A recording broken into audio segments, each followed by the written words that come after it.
Do you believe in your trust? Cranley asked. I do not, Stephen said. Do you disbelieve then? I neither believe in it nor disbelieve in it, Stephen answered. Many persons have doubts, even religious persons. Yet they overcome them or put them aside, Cranley said. Are your doubts on that point too strong? I do not wish to overcome them, Stephen answered. Cranley embarrassed for a moment and took another fig from his pocket and was about to eat it when Stephen said,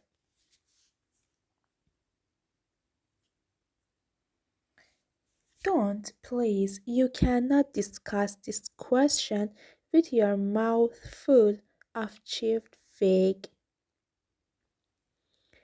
Cranley examined the fig by the light of the lamp under which he halted. Then he smelled it with both nostrils, bit a tiny piece, spat at it out, and threw the fig rudely into the gutter, addressing it as it lay. He said, Depart from me, ye accursed, into everlasting fire. Taking Stephen's arms, and he went out again and said, Do you not fear that those words may be spoken to you on the day of judgment? What is offered me on the other hand? Stephen asked. An eternity of bliss in the company of the Dean of Studies. Remember, Cranley said, that he would be glorified. Stephen said somewhat bitterly, bright, agile, and impossible, and above all subtle.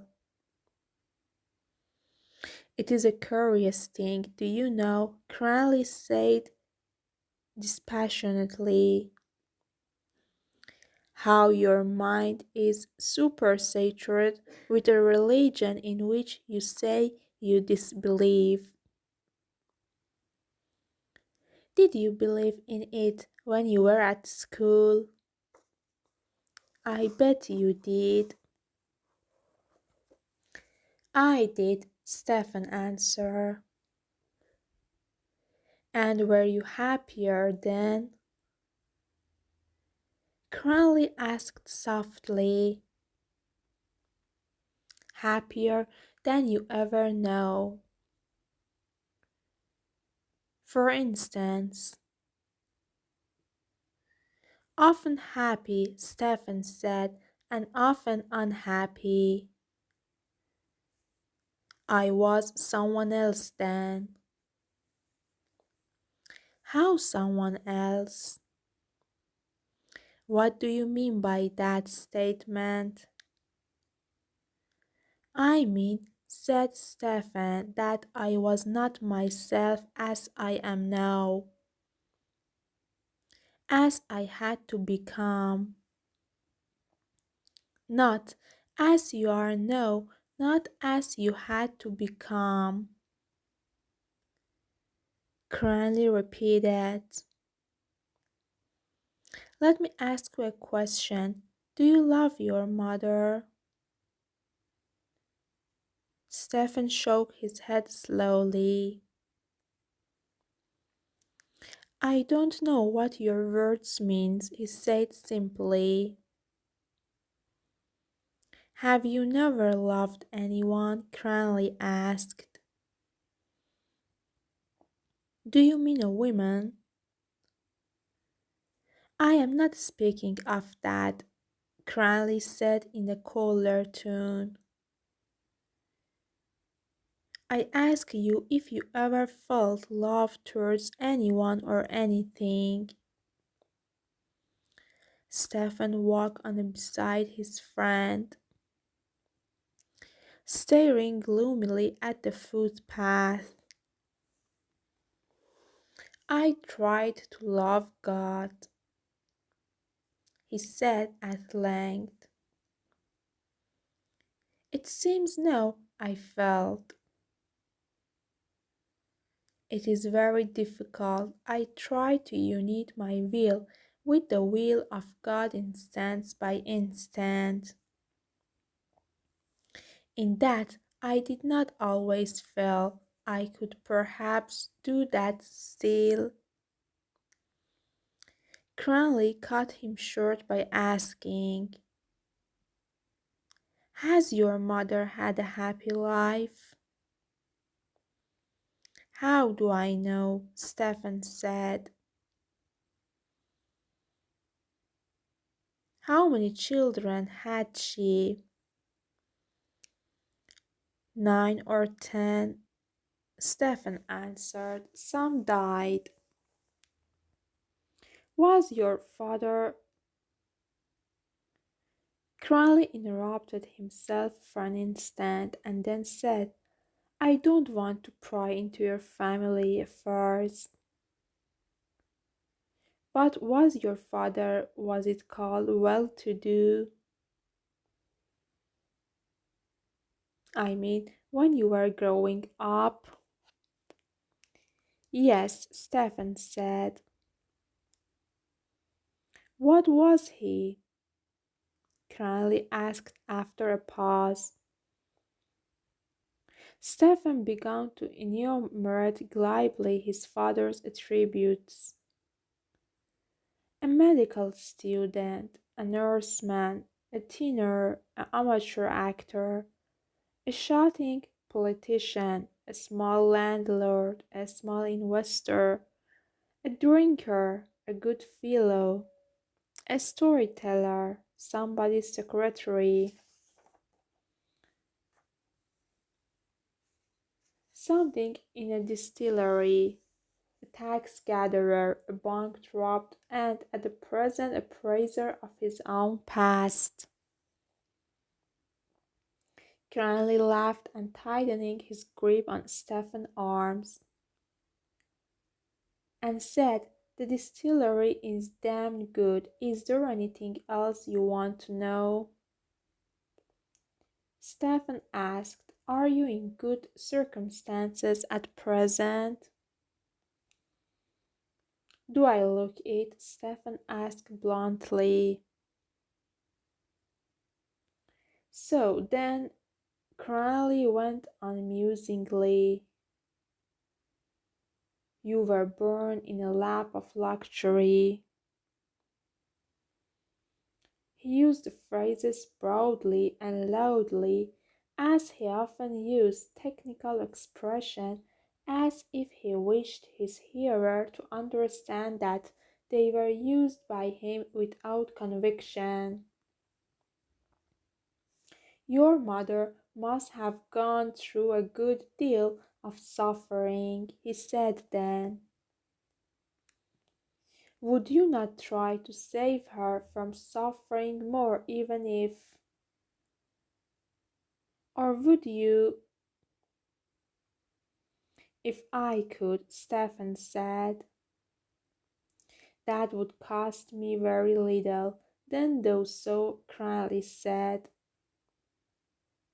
Do as she wishes you to do. What is it for you? You disbelieve in it.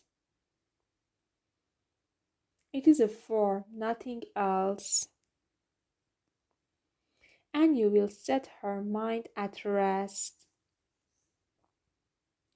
He ceased, and as Stephen did not reply, remained silent. Then, as if given utterance to the process of his own thought, he said, "Whatever else is unsure in this stinking dunghill of the word of the mother love is not.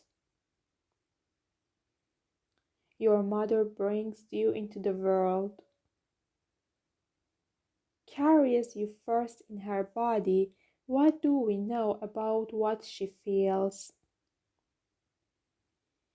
But whatever she feels, it at least must be real.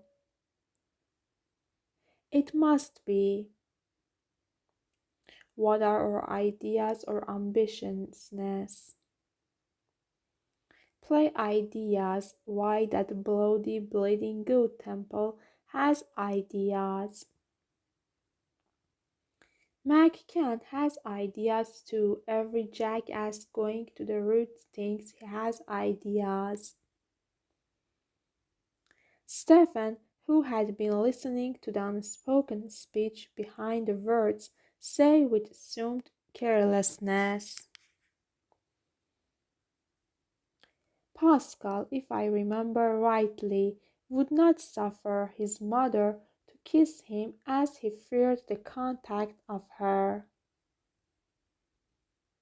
"Pascal was a pig," said Cranley.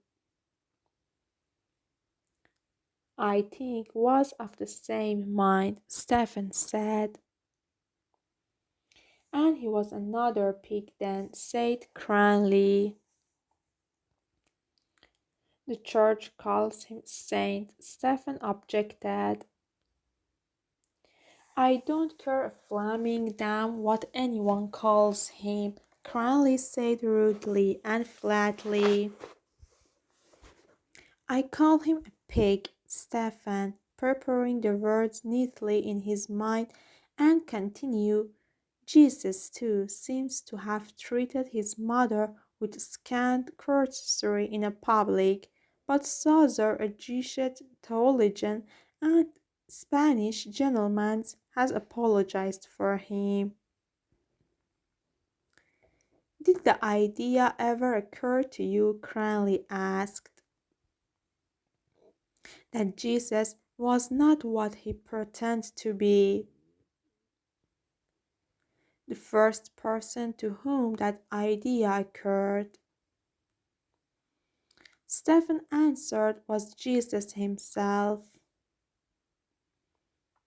"I mean," Cranley said, hardening in his speech, "did the idea ever occur to you that he was himself a conscious hypocrite, what he called the Jews of his mind, and a white sepulchre? Or to put it more plainly, that he was a blackguard?" "That idea never occurred to me," Stephen answered. "But I'm curious to know, are you trying to make a convert of me or a pervert of yourself?" He turned towards his friend's face and saw the rough smile which some force of will strove to make finally significant.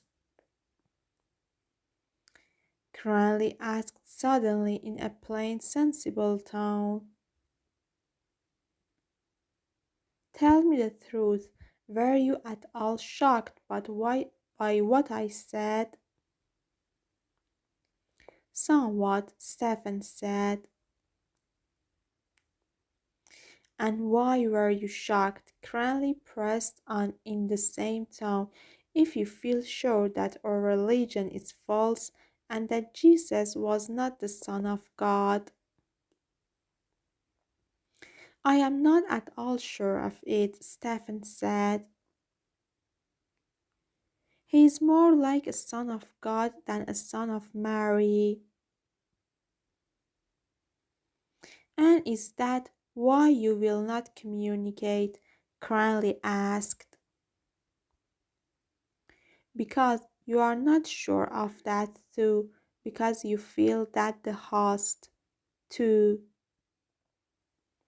Maybe the body and blood of the Son of God, and not a wafer of bread, and because you fear that it may be. Yes, Stephen said quietly, I feel that and I also fear it. I see, Cranley said. Stephen, struck by his tone of closure, and reopened the discussion at once by saying, I fear many things: dogs, horses, firearms, the sea, thunderstorm, and the country roads at night. But why do you fear a bit of bread? I imagine, Stephen said, that there is a malevolent reality behind those things I say I fear. Do you fear then, Cranley asked, that the God of the Roman Catholics would strike you dead and damn you if you made a sacrilegious communion? The God of the Roman Catholics could do that now. Stephen said, I fear more than that the chemical action which would be set up in my soul by a false homage to a symbol behind which are massed 20 centuries of authority and veneration. Would you, Cranley asked, in an extreme danger commit that particularly sacrilege? For instance, if you lived in a penal days. I cannot answer for the past, Stephen replied. Possibly not. Then, said Cranley, you do not intend to become a Protestant. I said that I had lost the faith, Stephen answered. But not that I had lost self-respect. What kind of liberation would that be to forsake an absurdity which is logical and coherent, and to embrace one which is illogical and incoherent? They had walked on towards the township of Pembroke, and now as they went on slowly along the avenues, the trees and the scattered lights in the villas soothed their minds. The air of wealth and repose diffused about them seemed to comfort their neediness. Behind a hedge of laurel a light glimmered in a window of the kitchen, and the voice of the servant was heard singing as she sharpened knives.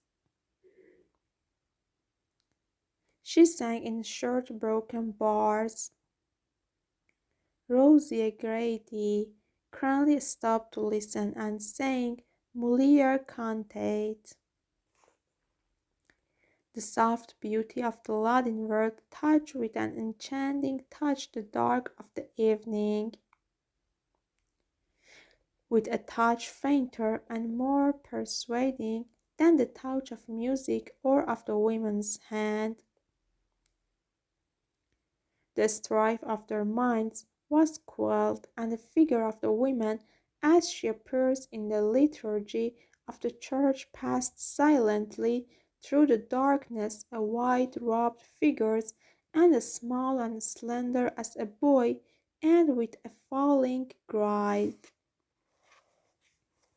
Her voice, frail and high as a boy's, was heard intoning from the distant shore the first words of the woman which pierced the gloom,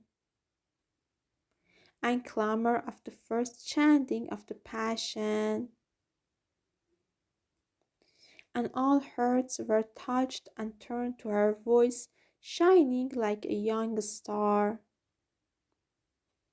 shining clear as the voice intoned the paroxysm, and more faintly as the cadence died. This video is taken for Navid Daria's page.